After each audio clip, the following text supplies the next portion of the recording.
अस्सलाम वालेकुम, मैं हूँ शाहजेब खानजादा।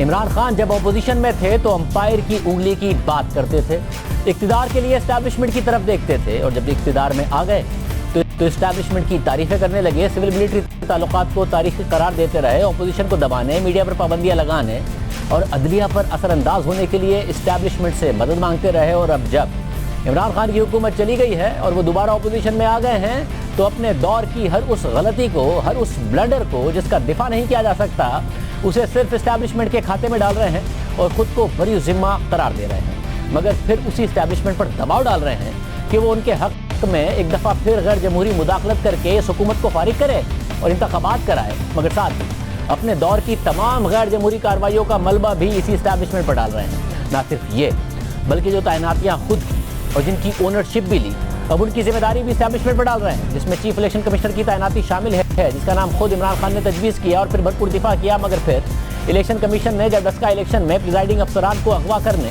और धांधली करने के इल्ज़ाम में तहरीक इंसाफ के खिलाफ फैसला दे दिया तो इमरान खान उनके खिलाफ हो गए और अब दावा कर रहे हैं कि उनका नाम तो एस्टैब्लिशमेंट ने दिया था। इसी तरह जस्टिस फाइज ईसा के खिलाफ रेफरेंस दायर किया, फिर रेफरेंस का भरपूर दिफा किया। जस्टिस फाइज ईसा और उनके ख़ानदान के खिलाफ गलीज़ मुहिम चलाई गई, मगर आज गलती मान ली कि रेफरेंस एक गलती थी और जिम्मेदारी कहीं और डाल दी। और अब फवाद चौधरी ने अपने दौर में राना सनाउल्लाह के खिलाफ बनने वाले मशहूर मंशियात केस को भी गलत और ज़्यादती करार दिया है, लेकिन ओनरशिप नहीं ली है और जिम्मेदारी इस्टेब्लिशमेंट पर डाल दी है। यानी वो 15 किलो हेरोइन का इल्ज़ाम, जिसके लिए तहरीक इंसाफ की हुकूमत के वज़ीर अल्लाह और रसूल की कस्में खाकर प्रेस कॉन्फ्रेंसेस करते थे, अब उस केस को ही गलत करार देकर सारी जिम्मेदारी इस्टेब्लिशमेंट पर डाल दी। राना साहब के साथ जो है वो बिल्कुल उनके साथ ज्यादती हुई और वो केस जो है वो नहीं बनना चाहिए था, बट राना साहब ने तो खुद ही गिला कर लिया था नेशनल सिक्योरिटी कमेटी में। क्या गिला किया था उन्होंने? बस उन्होंने कह दिया था कि वैसे आपने गलत किया हमारे साथ। किसको कह दिया? बस कह दिया था, राना साहब से बुला के पूछने केस किसने कैसे बना था। ANF के केसेस जिस दिन पॉलिटिशियंस के हाथ में आ गए ना बनाने में, अच्छा ही है वैसे नहीं है, PTI ने नहीं बनाया गया। वो अफरीदी साहब याद नहीं है जो कहते जान अल्लाह ताला को देनी है, उन्होंने हल्फ उठाया प्रेस कॉन्फ्रेंस में भी, कभी समझे गलत किया। कैबिनेट में जब वो आए ये केस लेके तो आप जरा पूछे लोगों से, जो मैंने जब बात की थी तो वो जो कंसर्न्ड ऑफिसर थे वो तो कैबिनेट छोड़ के चले गए थे। मैंने तो बिल्कुल मना किया था, मैंने ये कहा, मैंने जब उनसे क्वेश्चन ही किए तो मुझे पता था ये केस बिल्कुल फजूल है। साथ ही तहरीक इंसाफ के रहनुमा असद उमर ने आज मीडिया से बात करते हुए कहा कि राना सनाउल्लाह के खिलाफ केस तो ANF ने बनाया था, ये सियासी केस नहीं था। राना सनाउल्लाह वाला केस जो है उसकी वो बहुत ज्यादा टीवी के ऊपर चल रहा है। राना सनाउल्लाह को कोई सियासी केस के अंदर नहीं पकड़ा गया था। राना सनाउल्लाह को कोई सियासतदानों ने नहीं केस उसके खिलाफ बनाया था। राना सनाउल्लाह के खिलाफ केस ANF ने बनाया। ANF में सर्विंग ऑफिसर्स जो हैं उन्होंने केस बनाया। जबकि राना सनाउल्लाह का कहना है कि शहजाद अकबर 15 किलो हेरोइन का थैला मेरे लॉज में रखवाना चाहते थे, लेकिन इस्लामाबाद पुलिस ने इनकार कर दिया, तो फिर ANF को ये काम दिया गया। राना सनाउल्लाह का मजीद कहना था कि इसमें वजीर आजम इमरान खान बजाते खुद मुलव्विस थे, ANF के लोग भी शामिल हुए और ANF के मुलव्विस होने पर मैंने आर्मी चीफ से शिकायत की है और कार्रवाई का कहा है। तो शहजाद अकबर साहब हैं, उनके पास ये थैला जो है ये पहले से मौजूद था। 15 किलो हीरोइन का थैला? जी 15 किलो हीरोइन का। और उन्होंने ये कहा कि ये इस्लामाबाद में ना हूँ तो मेरे लॉज में जो है वो रख दिया जाए और बाद में जब मैं आऊँ तो वहाँ से बरामद कर लिया जाए। ये उस वक्त जो जिम्मेदार थे इस्लामाबाद पुलिस के, उनके साथ ये बात होती रही। उन्हें ये भी कहा गया कि हम आपको वज़ीर आज़म से मिला देते हैं, ये वज़ीर आज़म का हुक्म है, लेकिन उन्होंने जब ये वज़न नहीं उठाया तो उसके बाद फिर ये मामला जो है वो ANF के साथ किया गया। मेजर जनरल आरफ मलिक यकीनन वो इनके साथ साजबाज हुए। उन्होंने बाद में ज़ाती तौर पे भी बहुत बड़े मफादात जो है वो उठाए हैं, उनके भी सबूत जो है वो हमारे पास मौजूद हैं। इसमें कोई शक नहीं है कि ANF के लोग जो है वो बीच में शामिल थे, लेकिन वज़ीर आज़म हाउस मुलव्वस था और वज़ीर आज़म खुद ज़ाती तौर पर जुर्म में शामिल था। मैंने ये शिकवा जो है चीफ ऑफ आर्मी स्टाफ से किया। मैं कोई चीज़ों को जो है वो कोई पकड़ करने वाला या छुपाने वाला नहीं हूँ। मैंने उनसे मिल के भी किया, मैंने तहरीरी तौर पे भी किया, और आप इसके ऊपर जो है वो कार्रवाई करें। और इसमें अदारे की, इसमें यूनिफॉर्म की जो है वो इंसल्ट की गई है। मगर तहरीक इंसाफ इस केस की ओनरशिप नहीं ले रही और सवाल ये उठ रहा है कि इमरान खान की मौजूदगी में ही जब काबीना में पता चल गया था कि ये केस नहीं बनता, तो फिर ये केस बनने ही क्यों दिया गया, इसे वहीं क्यों नहीं रोका गया, क्यों राना सनाउल्लाह को कैद में रखा गया और फिर वुज़रा ने क्यों उनका मीडिया ट्रायल किया, इमरान खान ने उन्हें क्यों नहीं रोका। अगर केस सिर्फ एंटी नार्कोटिक्स का था तो क्यों जब राना सनाउल्लाह की जमानत होने वाली थी तो एक व्हाट्सएप मैसेज के जरिए जज ही बदल दिया गया, और जब बाद में जमानत हो गई तो दोबारा गिरफ्तार करने के लिए क्यों नैब का केस उन पर बना दिया गया और अल्लाह और रसूल का नाम लेकर राना सनाउल्लाह के खिलाफ मुहिम क्यों चलाई गई। 1 जुलाई 2019 को जब राना सनाउल्लाह को मंशियात स्मगलिंग के केस में गिरफ्तार किया गया था तो 3 दिन बाद 4 जुलाई 2019 को शहरियार आफरीदी ने उस वक्त के ANF के director general major general Arif Malik के साथ न्यूज़ कॉन्फ्रेंस की और राना सनाउल्लाह की गिरफ्तारी से मुताल्लिक तफसीलात बताते हुए कहा कि उनकी 3 हफ्तों से निगरानी हो रही थी और 3 बार उन्हें पकड़ने की कोशिश की गई, लेकिन गाड़ी में खवातीन की मौजूदगी की वजह से अखलाकी इक़दार के पेश नज़र ऐसा नहीं किया गया। 3 हफ्ते राना सनाउल्लाह साहब की गाड़ी को, राना सनाउल्लाह साहब की मूवमेंट्स को हर लेवल पर ऑब्जर्व किया गया, गेज किया, उसकी फुटेजेस, तमाम तर चीजें हमारे पास मौजूद है। 3 दफा उनके साथ फैमिली मेंबर थे, फीमेल, नहीं रोका गया। सलाम है इन पूरी इनकी फोर्स को, फैमिली हमारे नॉर्म्स एंड वैल्यूज को सामने रखे कि फीमेल है, नहीं अभी हाथ डालना। उस वक्त भी हमने सवाल उठाया था कि कौन से कानून में लिखा है कि गाड़ी में मंशियात मौजूद हो मगर खवातीन की वजह से कार्रवाई ना की जाए। इसलिए वाज़ेह होता है कि मकसद मंशियात पकड़ना नहीं बल्कि राना सनाउल्लाह को पकड़ना था, वरना खवातीन एहलकारों के साथ कार्रवाई कर दी जाती, ना कि मंशियात की तरसील होने दी जाती कोई गाड़ी में खवातीन थी। 4 जुलाई की इसी न्यूज़ कॉन्फ्रेंस में शहरियार आफरीदी ने राना सनाउल्लाह की गिरफ्तारी के वक्त और मंशियात के साथ वीडियो या तस्वीर के सवाल पर कहा कि तमाम सबूत मौजूद हैं लेकिन गवाहों के तहफ़्फ़ुज़ और मुल्ज़िमान के फरार होने के खदशे के पेश नज़र इसे सामने नहीं लाया जा रहा है। तमाम चीजें आप जो आपके ज़हन में है ना, सब कोर्ट में पेश की जाएंगी। एक चीज आप ज़हन में रखें, अभी जज्बात में आके नाम ले लें और ये करें वो करें, वो जो इसमें तमाम मुलव्विस लोग हैं, अगर उनकी औलादों को कल हो जाए, आप में से कोई जिम्मेदारी लेगा? खुदा के लिए प्लीज़, ये किसी की ज़िंदगी का सवाल है, एक का नहीं, इनसे बहुत सारे, और इनसे जुड़े हुए जो नाम हैं, आज हम आपको सारी डिटेल दे दें तो वो तो कल को पता चले सारे बाहर जाने चले जाएं। यानी ऐसा तासुर देने की कोशिश की गई कि राना सनाउल्लाह के साथ एक पूरा गैंग मुलव्विस है और तफसीलात सामने लाने पर गैंग की गिरफ्तारी का अमल मुतासिर हो सकता है। बहुत सारे गवाह हैं जिनकी ज़िंदगी मुतासिर हो सकती है, मगर आज तक ना तो उस गैंग का पता चला है ना ही उन गवाहों का पता चला है। अहम बात यह है कि आज तहरीक इंसाफ इस केस का सारा मलबा एस्टैब्लिशमेंट पर डाल रही है, लेकिन उस वक्त शहरियार आफरीदी तस्लीम कर चुके थे कि तमाम तफसीलात साबिक वज़ीर-ए-आज़म इमरान खान के साथ शेयर की गई। जो फुटेजेस, तमाम चीज़ें जो मुझे DG ANF ने दिखाई, जो आके प्राइम मिनिस्टर को दिखाई, हम और फिर तमाम लेवल पर मैं एक बात कर रहा हूँ कि मैंने जान अल्लाह को देनी है, इसमें कोई पर्सनल वेंडेटा नहीं है। इमरान खान ने सब देखा था, उन्हें सब पता था, फिर भी केस का भरपूर दिफा किया गया, कस्में खाई गई, कलमा पढ़ा गया और केस का बार बार दिफा किया गया और कहा गया कि जान अल्लाह को देनी।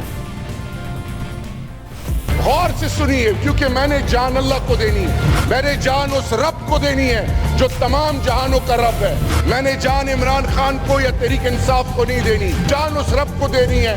तो सबसे पहले चीज अल्लाह से खौफ ले लेता है, अल्लाह को मैं जवाब दूं और इंशाल्लाह देता रहूंगा। No cross talk please. मैंने जान अल्लाह को देनी है, इस ऐवान और पाकिस्तान के आगे ये मेरी जिम्मेदारी है। मैंने जान अल्लाह को देनी है, नहीं या किसी ने हमें बताया हो कि इसको विक्टिमाइज करें, इसको ना विक्टिमाइज करें। मैंने अल्लाह के दरबार में हाजिर होना है, ये सुन लें, क्योंकि मैंने जवाब अल्लाह को देना है। इसमें आप रोल प्ले करें। कोई कानून से बालतर है नहीं है ना। मैंने उस रब को जान देनी, और मैंने आपके प्रोग्राम में कलमा पढ़ा था, मैंने खुद अपनी आंखों से देखे, मैंने जान अल्लाह को देनी। मैं एक से बात बताऊं, सरदार एजाज सादिक साहब और मरियम औरंगजेब और ये सारे, मैंने उनको कहा कि आप शहरियार को जानते हो? उन्होंने कहा जी हम आपको जानते हैं। ला इलाहा इल्लल्लाह मुहम्मद रसूलुल्लाह। फिर मुझे कलमा पढ़ना है कि हम आपको देख के हम मुतमईन हैं कि जो होगा सही होगा। मैं पहले भी आपके प्रोग्राम में कह चुका हूँ और आज भी कि मैंने जान रब को देनी है। आपने जान रब को देनी है, वहाँ वीडियो कोड को देनी है। मैंने जान अल्लाह को देनी है। मैंने वो तमाम गाड़ी वज़ीर आपसे सवाल पूछा जाता है, आप कलमे पढ़ना शुरू कर देते हैं। हम कब कह रहे कि आप अच्छे मुसलमान हैं? सर, आपने जाती तौर पर ऐसे शवाहिद देख लिए हैं सारे जिसकी बिना पर आप कन्विंस हो और कन्विक्शन के साथ ये कह सकें कि हाँ राना सनाउल्लाह मुजरिम है? वसीम भाई, मैंने जान अल्लाह को देनी है, बार बार मैंने भी कह चुका हूँ। जी सर, सबने सबूत नहीं थे। फवाद चौधरी कह रहे हैं कि काबीना में पता चल गया था कि केस झूठ है, ज़्यादती है, मगर अल्लाह और रसूल के नाम पर दावे बड़े बड़े किए गए। केस बनता नहीं था, पता था झूठ है, मगर हर हाल में साबित करना था। और बात यहाँ तक पहुँच गई थी कि राना सनाउल्लाह का केस सुनने वाले लाहौर की इंसदाद मंशियात की अदालत के जज मसूद अरशद को दौरान समाअत की व्हाट्सएप पर केस की समाअत से रोकते हुए उनका ट्रांसफ़र कर दिया गया और उनकी मुद्दत पूरी होने में 7 माह बाकी थे। लेकिन वफाकी वज़ारत कानून ने राना सनाउल्लाह के मुकदमे की समाअत के दौरान अचानक उन्हें काम करने से रोक कर नया जज नामजद करने की सिफारिश कर दी। यानी हुकूमत ने राना सनाउल्लाह के केस में जज बदलने की सिफारिश की। तो सवाल ये उठता है कि वज़ीर आज़म इमरान खान ने ये होने क्यों दिया। यानी हर तरह की कोशिश की गई मगर बात नहीं बनी। हम मुसलसल इस केस पर सवालात उठाते रहे और ये हक़ाइक़ अवाम के सामने रखते रहे। इस केस के दौरान शहरियार आफरीदी को 13 से ज़ायद दफ़ा प्रोग्राम में आने की दावत दी मगर वो नहीं आए। लेकिन हमारे प्रोग्राम में बार बार इस केस के मेरिट पर सवाल उठाने पर शहरियार आफरीदी गुस्सा हो गए और हम पर इल्ज़ाम लगाना शुरू कर दिए। शाहज़ेब खानज़ादा साहब ने देखिए अल्लाह और अल्लाह के रसूल का नाम और जिक्र अल्लाह के फजल के बगैर किसी के ज़बान पे नहीं आ सकता। अगर मैंने राना सनाउल्लाह के खिलाफ कोई भी ऐसी चीज़ की हो जिससे मैं एक बेगुनाह को जलील करूं तो मुझे मरते वक्त अल्लाह कलमा नसीब ना करे। मेरे बारे में अभी खबर चलाई शाहज़ेब खानज़ादा ने, उसमें जिधर जिधर मैंने बात की उसने ये कहा कि मैंने जान अल्लाह को देनी है। तो शाहज़ेब खानज़ादा साहब आपने किसको जान देनी, अल्लाह को नहीं देनी। हर जगह से सिर्फ वो चीज़ उठाई। शाहज़ेब खानज़ादा साहब, मेरा प्राइम मिनिस्टर, मेरी कैबिनेट, पूरा पाकिस्तान जो भी ड्रग्स में मुलव्वस होगा, जितना बड़ा शख्स क्यों नहीं होगा, मेरे रब्बे ज़ुल जलाल की कसम, जितनी तनकीद करनी है करो, मैं उसको इब्रत का निशान बनाऊंगा इंशाअल्लाह बेइज़्ज़त। लोगों को गुमराह मत करें, चंद पैसों के लिए ईमान बेचते हैं। जिसके बाद हमने शहरियार आफरीदी से दरख्वास्त की कि आप राना सनाउल्लाह पर इल्ज़ामात के तो शवाहिद पेश नहीं कर रहे हैं और प्रोग्राम में नहीं आ रहे हैं, तो हम पर लगाए जाने वाले इल्ज़ामात पर ही प्रोग्राम में आ जाएं और शवाहिद पेश कर दें। हमारे ईमान बेचने के भी सबूत इसी प्रोग्राम में आकर पेश कर दें। लेकिन वो फिर भी नहीं आए और आज तहरीक इंसाफ खुद इस केस को झूठा करार दे रही है मगर सारी जिम्मेदारी इस्टेब्लिशमेंट पर डाल रही है। और जाहिर है कि इस्टेब्लिशमेंट इस केस में की जाने वाली ज़्यादती से बरी ज़िम्मा नहीं है। जहाँ इमरान खान इसके जवाबदेह हैं वहाँ इस्टेब्लिशमेंट भी जवाबदेह है, क्योंकि साबिक DG ANF major general Alif Malik ने शहरियार आफरीदी के साथ बैठकर बड़े बड़े दावे किए थे और वीडियो सबूत मांगने पर कहा था कि ये कोई फिल्म नहीं, जंग। ये कोई फिल्म नहीं बन रही है जहाँ पे हम कैमरे लेकर खड़े हो जाए, लेकिन ऐसे नहीं सोचता कि हम कहीं पीछे हट जाएंगे, रीटेक करें, दोबारा फिल्म बन रही है। ये फिल्म नहीं है, it's a live situation, it is a war situation जहाँ पे उनके गार्ड हैं, हमारे लोग हैं। How is it possible in non somewhere in war आप कहीं ठहर जाए दोबारा रीटेक कर रहे हैं? एनीवन खालिद तारिक कासिफ प्लीज़ ये ब्रीफ केस दोबारा पकड़िए, मैंने फिल्म बना दी। आप जरा बैठ जाए, मैंने फिल्म बना दी। इट्स अ वॉर सिचुएशन, हज़ारों लोग वहाँ पे इकट्ठे हो जाते हैं, गार्ड हैं, दुनिया खड़ी है। अंडरस्टैंड है कि इट इज़ नॉट पॉसिबल कि जी आप एकदम वो। मगर मेजर जनरल आरिफ मलिक साहब, असल में तो आपने ड्रामा ही किया, फिल्म ही बनाई, बस इसमें किरदार असली थे, कहानी पूरी झूठी थी और इसे आवाम के सामने जंग के तौर पर आपने पेश कर दिया। आपका एहतसाब कौन करेगा? आपसे जवाब तलबी कौन करेगा? आप आज भी मेजर जनरल हैं।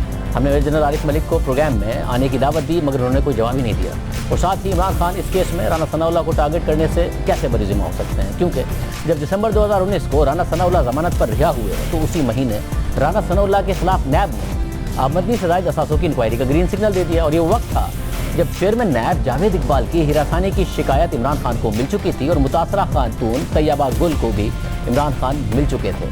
मगर अब मुतासरा खातून तैयबा गुल का दावा है कि इमरान खान ने मेरे केस में मुझे तो इंसाफ नहीं दिया बल्कि चेयरमैन नैब को ब्लैकमेल करके अपने केसेस माफ़ कराए और मुखालिफिन को टारगेट किया। फिर वज़रा ने राना सनाउल्लाह पर अरबों के असासों के इल्ज़ामात लगाना शुरू कर दिए, जिस पर हमने अपने प्रोग्राम में उस वक्त के वज़ीर मवासलात मुराद सईद से इस हवाले से सवाल भी पूछा। राना सनाउल्लाह उस बंदे के ऊपर जिसके ऊपर 22 अफराद के कत्ल का इल्जाम, जो कि 5 बंदे के घर से शुरू हुआ, अरबा की जायदादें बना दी, जिसको एक मुराद अगेन अब आपने ये इल्जाम लगाया है। आप अपोजिशन में थे तो इमरान खान साहब कहते थे कि जी अपोजिशन का काम इल्जाम लगाना होता है, हुकूमत का तहकीकात होता है। मुझे अरबों रुपए की जायदाद गिनवाइए राना सनाउल्लाह की, गिनवाइए कौन कौन सी है। राना सनाउल्लाह की जायदाद इस वक्त वो शुरू कहां से हुआ था?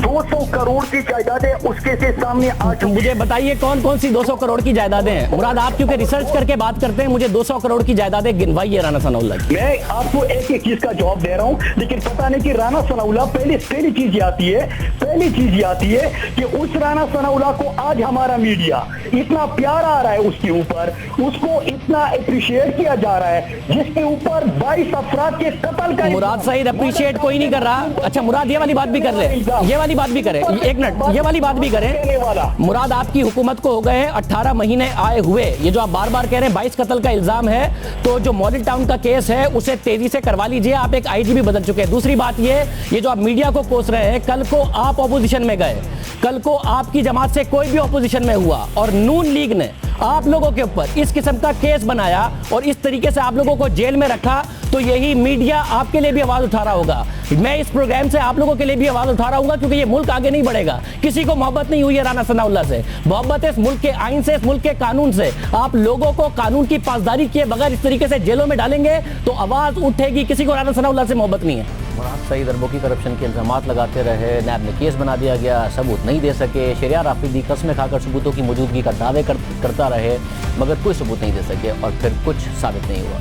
और आज खुद गलती मानी जा रही है और केस की को झूठा कहा जा रहा है। मगर तहरीक इंसाफ के दौर में ये रिवायत बन चुकी थी कि अल्लाह और रसूल का नाम अपनी सियासत के लिए इस्तेमाल किया जाए, मदीना की रियासत का नाम अपनी सियासत के लिए इस्तेमाल किया जाए, झूठे केसेस पर भी झूठी कस्में खाई जाएं। जो सवाल करे, सबूत मांगे तो खुद को बाईमान और सवाल करने वाले को बेईमान करार दिया जाए, उसे करप्ट साबित किया जाए। राना सनाउल्लाह के केस से मुताल्लिक शरिया राफिदी के लिए पहले भी ये प्लेटफॉर्म हाजिर था और आज भी हाजिर है। कल और आज भी हमने उन्हें प्रोग्राम में आने की दावत दी, मगर वो नहीं आए। और तहरीक इंसाफ आज इन केसेस की ओनरशिप तक नहीं ले रही। राना सनाउल्लाह की गिरफ्तारी को गलत और ज़्यादती करार दे रही है, लेकिन इमरान खान राना सनाउल्लाह की गिरफ्तारी से मुताल्लिक अपने अज़ाइम पहले ही वादे कर चुके हैं। फैसलाबाद के डाकू सुन लो, राना सनाउल्लाह सुन लो, तुम्हें राना सनाउल्लाह तुम्हें मूंछों से पकड़ के जेल में लेके जाऊंगा। तुम्हारे पास चंद महीने रह गए हैं, तुम्हें इंशाल्लाह अडयाला जेल में हम लेके जाएंगे। और सारा मामला एस्टैब्लिशमेंट पर डालकर अपनी जान नहीं छुड़ा सकते, क्योंकि इमरान खान अपनी हुकूमत के दौरान ही वाज़ेह कर चुके थे कि जो भी फैसला हो उसका जिम्मेदार मैं हूँ। जो भी फैसला है जिम्मेदार मैं हूँ, और मैं जिम्मेदार ऐसे हूँ कि कोई फैसला मेरे पूछे बगैर नहीं होता, डिबेट किए बगैर नहीं होता। अगर मुझे बाहर से ओपिनियन लेना पड़े, मैं बाहर से ओपिनियन लेता हूँ। और तो यही नहीं, जब इमरान खान की हुकूमत पर इल्ज़ामात आयद होते थे कि वो हर फैसला एस्टैब्लिशमेंट की मर्जी से करती है, तो फवाद चौधरी ने बरतानवी मीडिया को वाज़ेह किया था कि आखिरी फैसला हमेशा वज़ीर आज़म इमरान खान और काबीना का होता है। इस हुकूमत के बारे में ये मुख्तलिफ है कि वो ये दिखावा नहीं कर रही है कि वो सारे पॉलिसी फैसले अस्करी क़यादत से आज़ादाना तौर पर लेती है, जबकि साबिक़ हुकूमत का आला अस्करी क़यादत से तनाव रहता था। लेकिन लगता है कि इमरान खान खुश हैं वो सब करने से जो उन्हें कहा जाता है। ये है आपकी हुकूमत का तासुर पाकिस्तान के अंदर और बाहर। पाकिस्तान की मुंतखब करदा हुकूमत को कमजोर मत समझे। इमरान खान ने तकरीबन 2 करोड़ से ज़ायद वोट लिए और ये कोई मजाक नहीं है। इमरान खान लोगों के वजीर आज़म हैं, वो खुद फैसले लेते हैं, काबीना फैसले लेती है। और हाँ, इस्टेब्लिशमेंट जिसका आप बार बार नाम ले रहे हैं, हमारे उनके साथ बहुत अच्छे ताल्लुकात हैं। वो पाकिस्तान के निज़ाम का हिस्सा है, हम उनकी राय का एहतराम करते हैं, लेकिन फैसला साजी का इख्तियार वजीर आज़म और काबीना के पास ही है।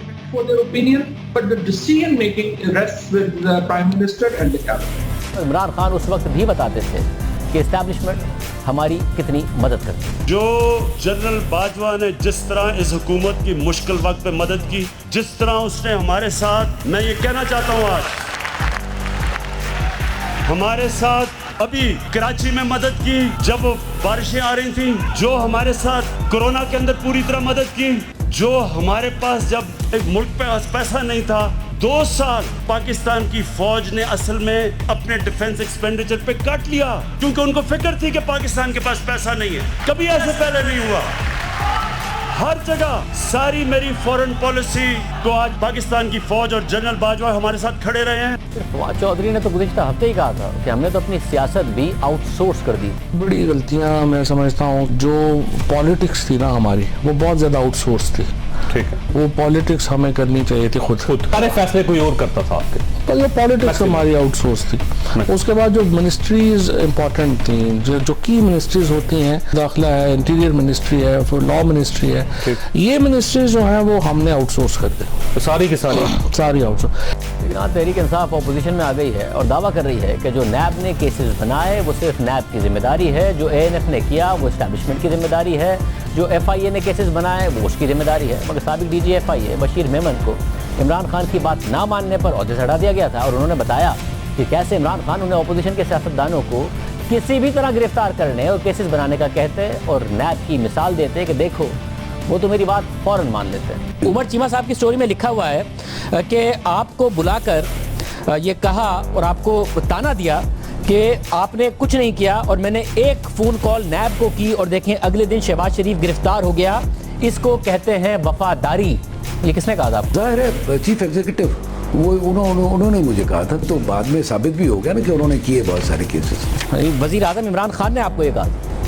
जाहिर है वही चीफ एग्जीक्यूटिव है ना पाकिस्तान। और अब तहरीक इंसाफ का दावा है कि जो अच्छे फैसले हुए वो इमरान खान ने खुद किए और जो बुरे फैसले हुए वो इमरान खान से करवाए गए।